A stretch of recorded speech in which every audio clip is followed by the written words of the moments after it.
আসসালামু আলাইকুম রহমতুল্লাহি ওবরকাতুহু। সম্মানিত দর্শক, আমাদের পবিত্র ঈদুল আজহা এই উপলক্ষে এই বাংলাদেশ স্মরণকালের সবচেয়ে বড় একটি সরকারি ছুটির কবলে পড়েছে। সাপ্তাহিক ছুটি, সরকারি ছুটি, এই দুইয়ের মাঝে যে দিনগুলো পড়েছে অর্থাৎ বৃহস্পতিবার এবং শনিবার, এই দিনগুলোকে যারা একত্র করবেন সেক্ষেত্রে দেখা যাচ্ছে প্রায় ১০ দিন ছুটির কবলে পড়ে যাচ্ছে পুরো বাংলাদেশ। ১০ দিন। এটি আমি আমার এই জীবদ্দশায় ১০ দিন ছুটি পুরো রাষ্ট্রযন্ত্রে কখনো দেখিনি। ১।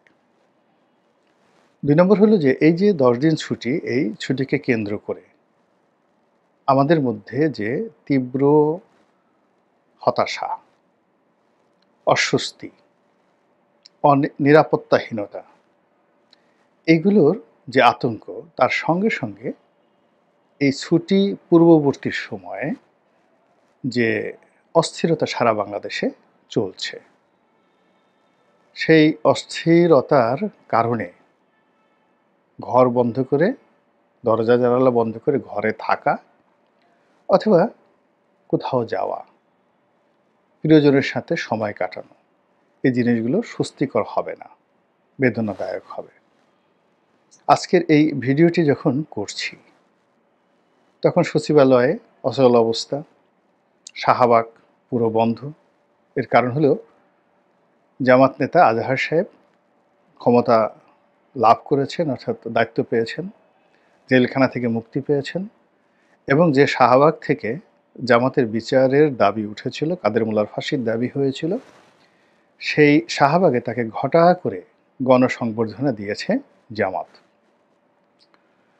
গণসংবর্ধনা যখন জামাত দিয়েছে শাহবাগে, তখন পুরো ঢাকা বিশ্ববিদ্যালয় ক্যাম্পাস, চাংখারপুল, পুরো এলাকা যারা মুক্তিযুদ্ধের পক্ষের শক্তি, তারা রীতিমতো রাগে ক্ষোভে ফেটে পড়েছে এবং সেখানে যাতে কোনো অপ্রীতিকর ঘটনা না ঘটে এজন্য সেনাবাহিনী, পুলিশ বাহিনী তাদের সর্বোচ্চ শক্তি এবং সতর্কতা দিয়ে পুরো ঢাকা বিশ্ববিদ্যালয় ক্যাম্পাসে তারা একেবারে নিশ্ছিদ্র নিরাপত্তা বলয় গড়ে তুলেছে।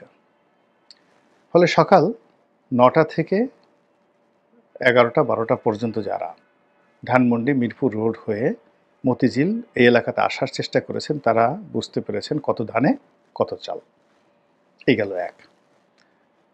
২ নম্বর হলো যে সচিবালয়ের কথা বললাম, শাহবাগের কথা বললাম, বলার পরে ২ নম্বরে যেটা, সেটা হলো পুরো পল্টন এলাকাতে এখন তারুণ্যের সমাবেশ হচ্ছে। বিএনপির অফিসে বিরাট সমাবেশ হচ্ছে এবং বিএনপির যে কোনো প্রোগ্রামই এখন উপচে পড়া লোকের ভিড়। যদি শ্রমিক দল, তাঁতি দল, মানে বিএনপির যে কোনো প্রোগ্রামই এখন বাংলাদেশের যেখানে ডাকা হয় না কেন, অমনি সেখানে লোকে লোকারণ্য।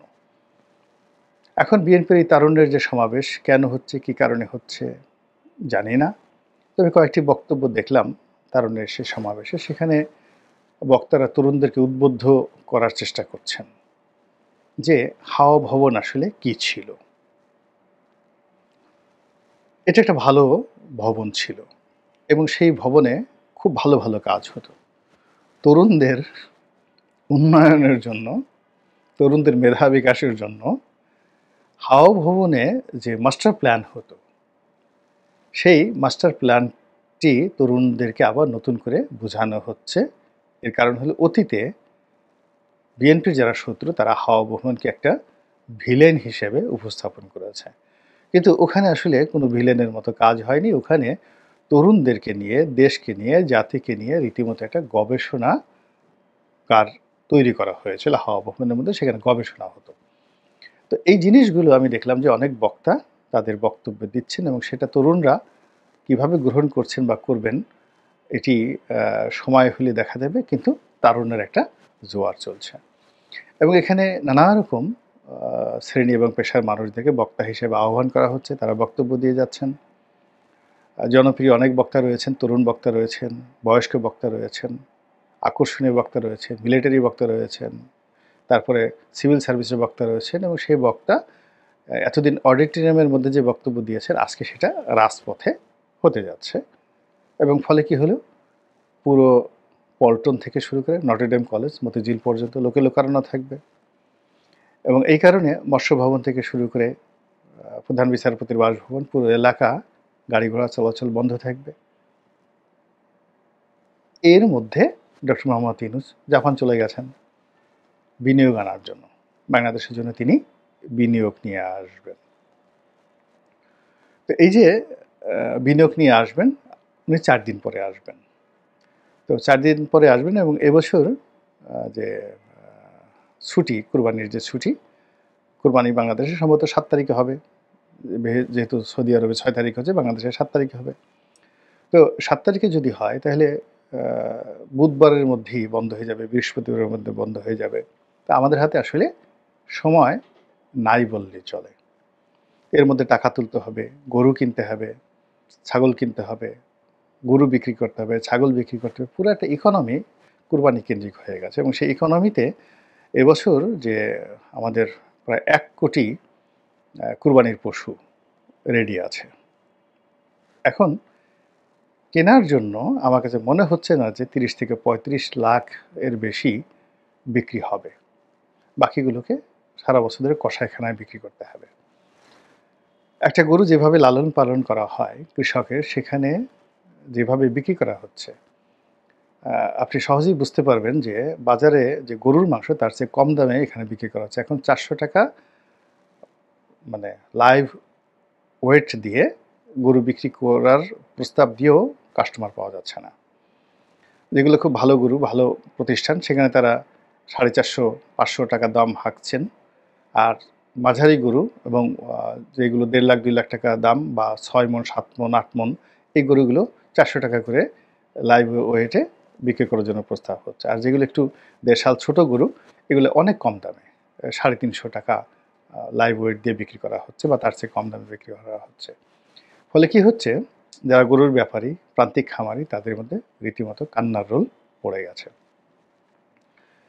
যারা কিনবেন, গরু কিনবেন, আওয়ামী লীগের লোক যেই লোকজন আছেন দেশে, তারা কয়জনে গরু কিনবেন, কয়জন কুরবানি দেবেন, কয়জন মাংস খাবেন আমি জানি না। কিন্তু বিরাট অংশ যে কিনতেই পারবে না, তারা যে পলাতক অবস্থায় রয়েছেন, তাদের ফ্যামিলিতে ঈদের আনন্দ নেই, ঈদুল আজহা নেই। ফলে এবারে যে ঈদুল আজহা, এটা কেবলমাত্র গরু ছাগলের জন্য যে স্যাক্রিফাইস, এটা অনেক আওয়ামী লীগের লোকদের জন্য এটা বিরাট স্যাক্রিফাইস। আর সেই স্যাক্রিফাইসের মধ্যে একটা লম্বা 10 দিনের ছুটি, এবং এই 10 দিনের ছুটির আগে অশান্ত একটি বাংলাদেশ, অশান্ত একটি বাংলাদেশ। এর মধ্যে কয়েকজন শীর্ষ সন্ত্রাসী ধরা পড়েছে, এবং আরও সন্ত্রাসীদেরকে ধরার জন্য চেষ্টা করা হচ্ছে। মব বন্ধ করার জন্য সেনাবাহিনী ঘোষণা দিয়েছে, কিন্তু মব বন্ধ না হয়ে গত কয়েকদিনে দেখা গেল আরও মব বেড়ে গেছে।